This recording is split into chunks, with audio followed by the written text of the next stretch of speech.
করার জন্য প্রথমে আমি একটা কড়াইয়ের মধ্যে নিয়ে নিলাম 2 চামচ সর্ষের তেল। ফোড়নের জন্য দিয়ে দিলাম গোটা জিরে, আর দিয়ে দিলাম হাফ চামচ কুচি করে কেটে রাখা আদা। আদাটাকে আমি কয়েক সেকেন্ড মতো ভেজে নেব। কয়েক সেকেন্ড পর এটা ভাজা হয়ে গেলে এর মধ্যে আমি দিয়ে দিচ্ছি কুচি করে রাখা পেঁয়াজ। পেঁয়াজটাকেও আমি হালকা ভেজে নেব। পেঁয়াজটা নরম হয়ে গেলে এর মধ্যে দিয়ে দিলাম ঝাল অনুযায়ী কুচি করে রাখা কাঁচা লঙ্কা। কিছুক্ষণ পর এর মধ্যে দিয়ে দিচ্ছি স্বাদ মতো লবণ, হলুদ গুঁড়ো, সামান্য রোস্টেড ধনে আর জিরে গুঁড়ো, আর চটপটা স্বাদের জন্য বেশ খানিকটা দিয়ে দিলাম চাট মশলা। এবার এগুলোকে ভালো করে মিশিয়ে নেবো। এবার এর মধ্যে আমি দিয়ে দিলাম দুটো আলু। আলুগুলো এখানে আমি কাঁচাই দিয়েছি আর টুকরো টুকরো করে কেটে ব্যবহার করেছি। এবার আলুগুলোকে হালকা করে ভেজে নিচ্ছি এই মশলার সাথে। আলুটা ভাজা ভাজা হয়ে গেলে এবার এর মধ্যে আমি দিয়ে দেবো বেশ খানিকটা জল। দেখুন জলটা অনেকটাই কমে গেছে। এবার এর মধ্যে আমি দিয়ে দিলাম সামান্য চিনি। চিনি দিলে এখানে মিষ্টি হবে না, তবে স্বাদটা ভালো হবে। আলুটা সেদ্ধ হয়ে গেছে, বুঝতেই পাচ্ছেন। আমি একটা ম্যাশার দিয়ে এটাকে ম্যাশ করে নিচ্ছি। এটা ঠান্ডা হতে থাক। অন্যদিকে একটা পাত্রের মধ্যে আমি 1 কাপ আটা নিয়ে নিয়েছি। এর মধ্যে আমি দিয়ে দিলাম চিলি ফ্লেক্স, স্বাদ মতো লবণ, ধনেপাতা কুচি। এবার এটাকে আমি ভালো করে মিশিয়ে নিচ্ছি। এবার এখান থেকে কিছুটা আটা নিয়ে আমি অন্য পাত্রে তুলে রাখলাম।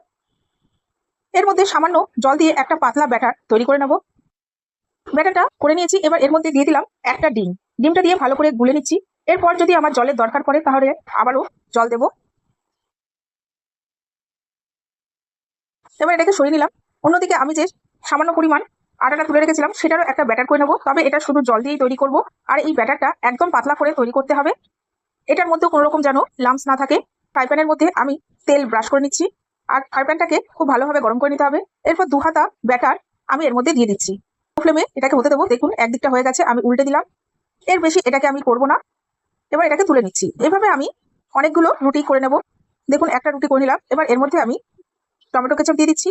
আমার কাছে টমেটো কেচাপ ছিল তাই টমেটো কেচাপ দিয়েছি। আপনাদের কাছে tomato ketchup, Schezwan sauce, red chilli sauce যাই থাকবেন সেটাই দিতে পারেন। দেখুন এবার চামচ দিয়ে আমি এটাকে ভালো করে ছড়িয়ে দিচ্ছি। এবার আমি যে আলুটা ম্যাশ করে ঠান্ডা হতে দিয়েছিলাম সেটাকে এর মধ্যে দিয়ে দিচ্ছি। হাত দিয়ে খুব ভালো করে চেপে চেপে ছড়িয়ে দিচ্ছি। আর এই পুরটা একটু পাতলা করে দিতে হবে। আলুটা দেওয়া হয়ে গেলে এর মধ্যে আমি একটু কুচি করে রাখা পেঁয়াজ দিয়ে দিলাম। পেঁয়াজটাকে একটু চেপে চেপে দিচ্ছি যাতে আটকে যায়। এরপর এই রুটিটাকে আমি ভাঁজ করে নেবো।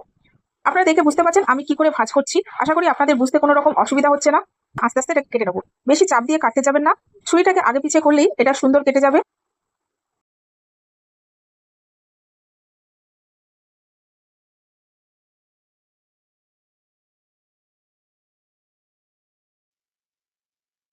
এবার এগুলোকে ভেজে নেবো। তার জন্য আমি খুব ভালো করে তেলটা গরম করে নিয়েছি। তারপর ফ্লেমটাকে একদম লোতে রেখে এই নাফাটাকে আমি এই ব্যাটারের মধ্যে চুবিয়ে দিয়ে দিলাম। ভেজে নিয়েছি। দেখুন আস্তে আস্তে এগুলো সুন্দর কালার হয়ে গেছে। এবার এগুলোকে আমি একটা একটা করে তুলে নিচ্ছি।